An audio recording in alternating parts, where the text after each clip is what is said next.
At ngayon, nakapag-live nga tayo mga kabayan.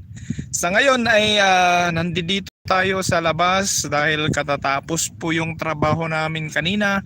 Kagaya nga po ng sinabi ko po na hindi po ako makakapag-upload dahil busy po. May nagyaya dahil meron daw nag-birthday. So ngayon sinamantala ko na po ang mag-live dahil nandito na po kami ngayon sa aming pinuntahan na beach. Kaya dito po ngayon po ay pag-uusapan po natin ang mga sakripisyo po ng isang OFW. Tunay nga po na napakahirap po ang isang OFW. Pero alam naman natin na mayroon po si God sa ating tabi.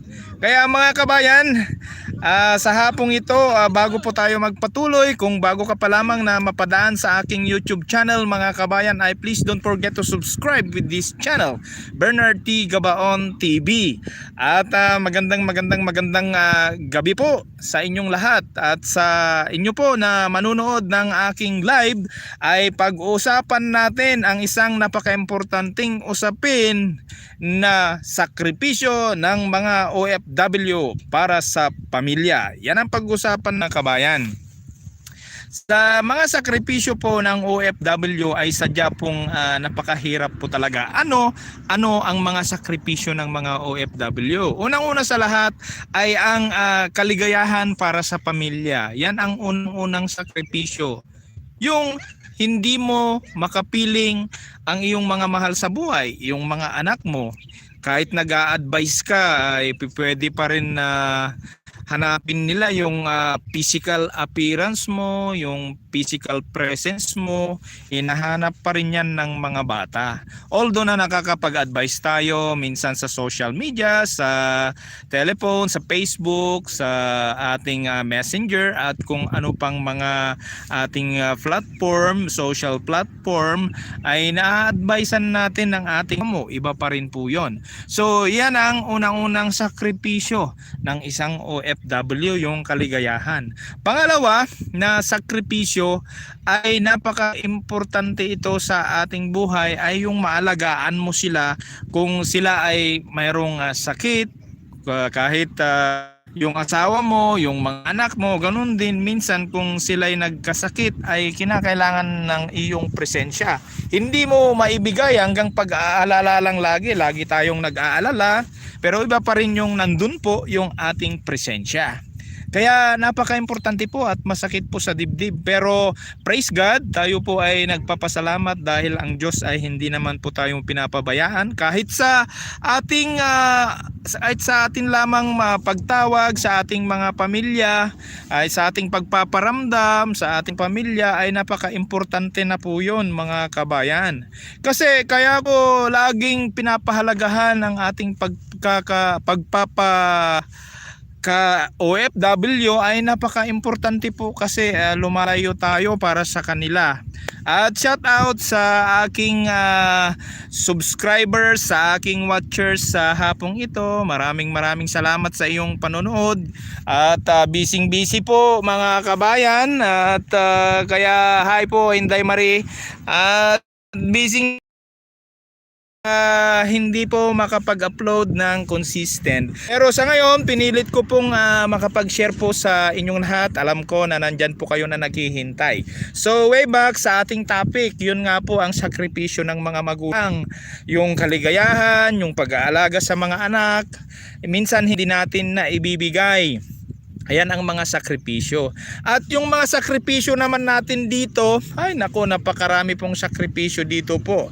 Nandyan po yung minamaliit tayo, kung ano po yung sinasabi sa atin, minsan minimenos tayo, wala po tayong magawa kundi iyak natin sa loob. Yun po ang ating nagagawa kasi nandito tayo nga para sa ating pamilya. Hindi naman po nandito tayo para sa ating sarili lamang. Kaya yun po ang sakripisyo natin dito. At hello Auntie Bibi. Yan po, masud ko pong kaibigan at sa ating live ngayon, naka-live po tayo. Katatapos po yung trabaho po natin, birthday dito, kaya sinamantala ko na, nasa beach po kami ngayon. Ito, another sacrifice, itatago mo yon dahil baka minsan magka-emergency yung anak mong nagka-college, yung nasa school, minsan ay itinatago mo para may maidagdag sa susunod na pad mo. Ma'am Sibuyanon Vlog, yung pansarili minsan mo para sa mga anak, para sa mga kapatid. Bali po naman niya, ito Bernard, mayaman na siguro yan. May kahalo minsan pag insulto, tinitiis din natin yan. Kaya kung tayo ay nag-abroad, maganda na practice po natin. Siyempre, dito rin sa abroad, wala tayo ibang tinatakbuhan, kundi yung churches din natin. Of course, ng mga OFW.